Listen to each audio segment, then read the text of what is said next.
You're listening to Systemic Error Podcast. The failure was designed.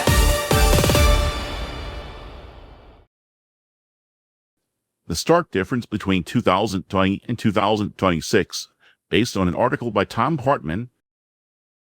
The coup is not a bug, it is the plan. Donald Trump's latest election rhetoric is not random bluster. The source piece describes a rehearsed script: declare victory was rigged, deploy ICE and the National Guard, seize ballot boxes, criminalize protest, and wrap the whole operation in emergency language. The point is not persuasion, it is pretext. This is what authoritarian politics looks like when it stops pretending to be embarrassed. Power is the story. The central fact is institutional power. Trump is not imagining violence from the margins. He is planning to use the machinery of the state. The article is right to focus on the replacement of earlier restraints with loyalists like Blanche, Miller, and Homan. The whole architecture depends on staffing: who signs, who obeys, who delays, who looks away. That is where democratic collapse happens, not in a dramatic speech alone, but in the offices and command chains that make the speech operational. The relevant question is not whether Trump sounds extreme. He does.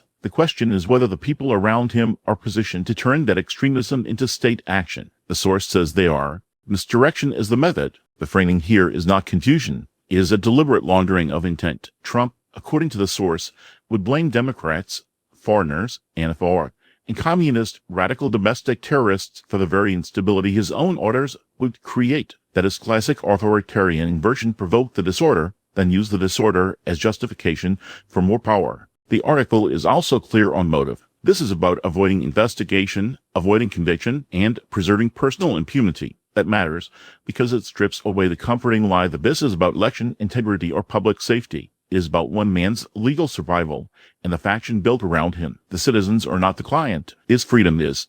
The real enablers are ordinary. The strongest part of the source is that it refuses the lazy myth that history is made only by singular villains. Trump may initiate the chain, but the chain only works if ordinary officials comply: a National Guard captain, a county clerk, a local cop, a poll worker. That is the actual danger. Not obedience in the abstract, but obedience with a badge, a uniform, or a stamp. This is where the article lands its sharpest political point.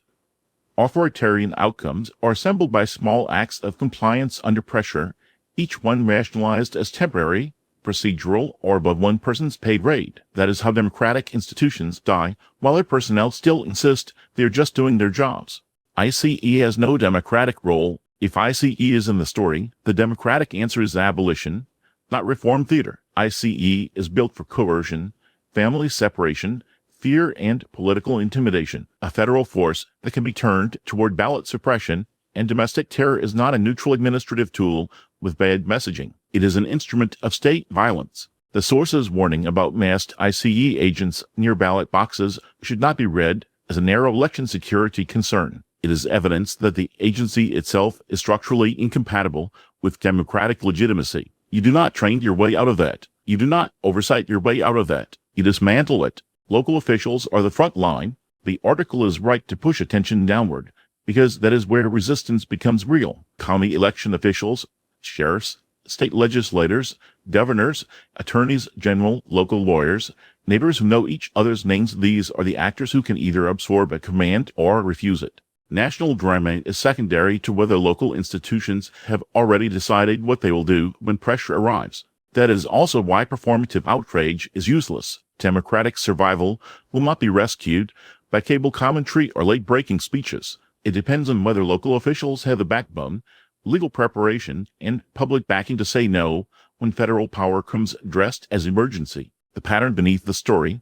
The larger pattern is simple. Authoritarian projects do not need mass agreement, only enough compliance in the right places. Trump understands this. He is not merely threatening to break norms. He is mapping the weak points where norm breakers, careerists, and cowards can be induced to help him do it. That is, the system Americans are actually living in, not a contest between equal parties, but a fight between institutions that can still be used for democratic accountability, and a movement that treats those same institutions as obstacles to be seized. The work, then, is not to marvel at the danger. It is to name the people who will be asked to comply, and to make it harder for them to pretend they had no choice. You've been listening to Systemic Error. Thanks to Alternet for today's article, with the automated voice of Norman. Thanks for listening.